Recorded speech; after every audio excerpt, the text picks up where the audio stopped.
alasan kubu Ridwan Kamil dan Suswono batal mengajukan gugatan ke MK itu ternyata karena ada arahan dari pimpinan. Ini kan lucu sekali gitu, kayak dikerjain mereka ini.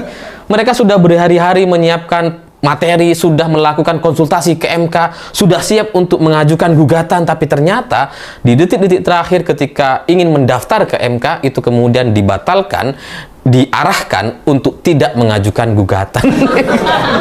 Kan kasihan gitu. Udah persiapan berhari-hari kok malah dibatalin sih. Padahal kan kita menunggu itu, ya, menunggu gugatan dari kubu Ridwan Kamil dan Suswono karena pasti lucu-lucu.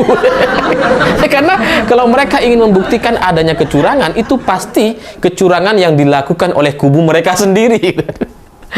Ya, tapi ternyata nggak ada gitu ya. Ini sudah dibatalkan dan kemudian ya selamat kepada Pramono dan Rano Karno yang kemudian bersiap untuk dilantik sebagai gubernur dan wakil gubernur yang baru.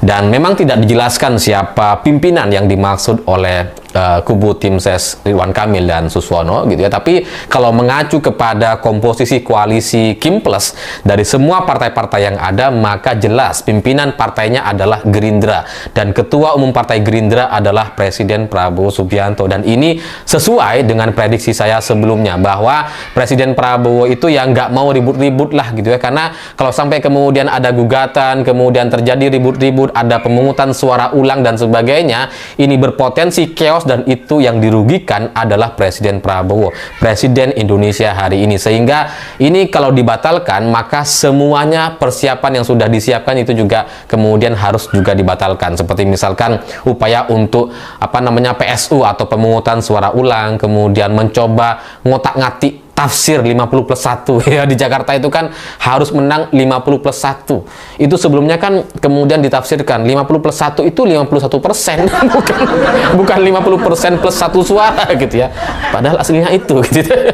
Ini kan coba juga kemudian diotak-atik, terus kemudian mempermasalahkan soal tingginya angka golput yang mencapai 42% atau melampaui suara Pramono dan Rano Karno gitu ya. Karena 42% ini ya besar sekali di Jakarta. Dan ini kalau sampai kemudian Pramono yang menang dan dilantik dengan perolehan golput sebesar 42%, ini berpotensi gubernur atau wakil gubernur yang baru ini tidak punya legitimasi karena lebih banyak yang golput, lebih banyak yang nggak milih.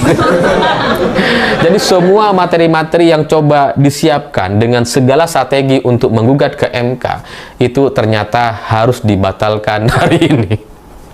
Dan itu karena katanya ada arahan dari pimpinan. Ya memang ini sesuai dengan apa yang saya sampaikan di video sebelumnya ketika saya bilang bahwa saya curiga bahwa Presiden Prabowo sudah mengucapkan selamat kepada Pramono Anung.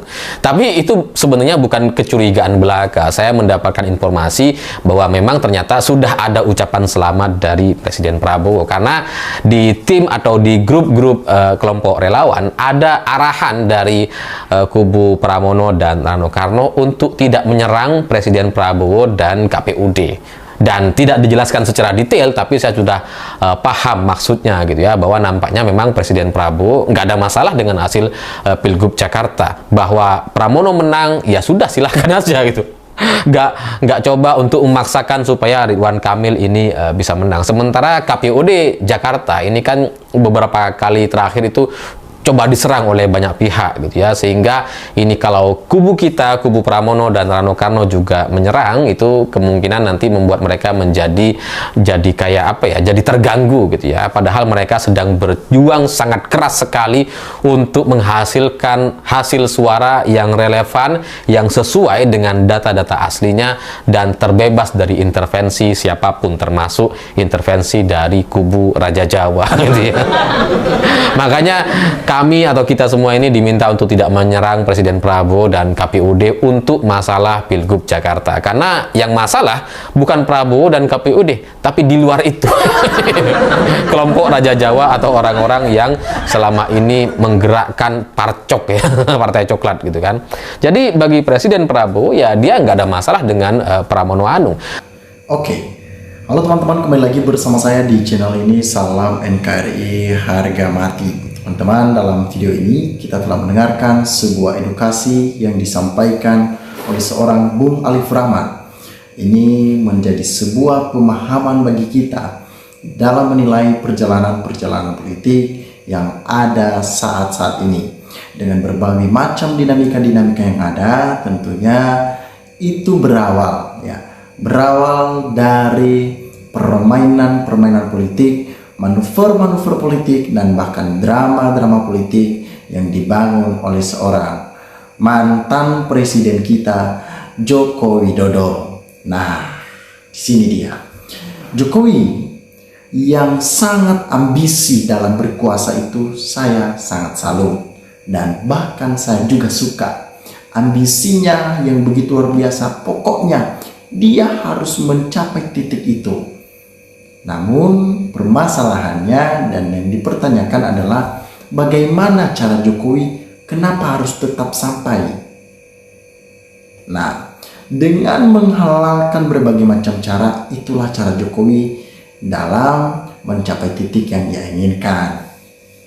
Tetapi pada kesempatan kali ini di DKI Jakarta, Joko Widodo, Prabowo Subianto keok karena Bapak Pramono Anung bersama dengan Rano Karno yang terpilih menjadi seorang gubernur DKI Jakarta selama 5 tahun ke depan. Artinya ini menjadi sebuah masalah besar bagi kubu Prabowo, Gibran, dan juga bapaknya Mulyono. Mungkin Gibran tidak dapat ngapa-ngapain. DKI Jakarta adalah kota yang paling besar, dan juga pastinya itu yang menang adalah kader PDIP. Nah, ada banyak orang-orang yang berterima kasih. Terima kasih warga DKI, Ahokers, Anies, juga para mantan gubernur atas dukungannya untuk Pak Anung dan Bang Rano. Semoga apa yang telah dilakukan itu bermanfaat di kemudian hari dan jadi pembelajaran juga bagi kita. Mari warga Jakarta support kepemimpinan Pramono Dul Rano. Jika ada kebijakan yang menyimpang, kita kritik, dan yang baik kita support penuh, menyala. Tentunya kemenangan seorang Pramono ini menjadi sebuah permasalahan bagi kubu Ridwan Kamil, bagi pemerintahan saat ini, karena PDIP masih tetap mendapatkan kekuasaan-kekuasaan yang begitu besar.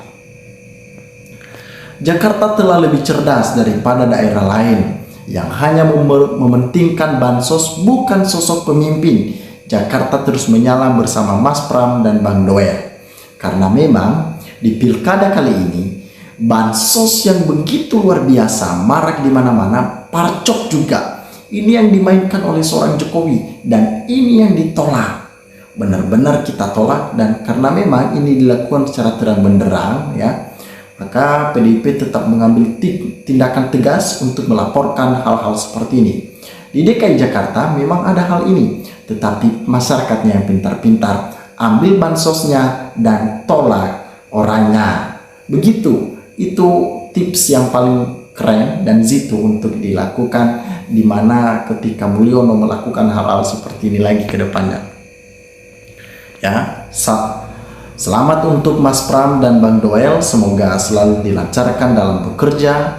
Terima kasih kepada semua relawan, partisan dan non partisan, serta Jakmania, Ahoker, anak Abah dan warga Jakarta. Saya bangga dan kita bangga kepada masyarakat Jakarta yang telah memilih seorang pemimpin yang baik yang berasal dari kader PDI Perjuangan. Tentunya mereka adalah orang-orang yang militan untuk mewujudkan negara ini menjadi negara yang maju tanpa ada hambatan-hambatan apapun. Nah, teman-teman, sahabat-sahabat dari Lensa Netizen, dimanapun Anda berada, teman-teman, situasi politik yang kita ketahui saat ini memang sangat mencekam. Silakan teman-teman berikan saran, berikan kritik, sampaikan di dalam kolom komentar sehingga kita dapat bertukar pikiran antar satu dengan yang lain lewat kolom komentar ini. Nah, terima kasih teman-teman. NKRI harga mati.